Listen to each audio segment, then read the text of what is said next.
Mahomet, Tragedie by Voltaire. Act 3, Scene 2. Palmyra says, some dark presage of future misery hangs o'er me still, that love which made my happiness this day, so oft wished for, is a day of horror. What is this dreadful oath, this solemn compact, which side talks of?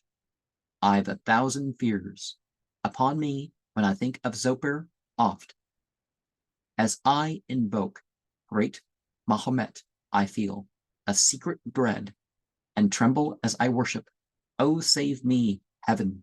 Fearful I obey, and blind I follow.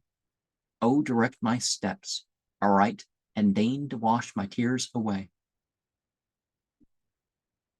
And of course, invoke as in mention, but not, invoke and worship would ever somebody that would be that's a Muslim ever do. And heaven is a metanomial. But we look at things. We look at things and see the presage of what goes on. It's not necessarily prophetic.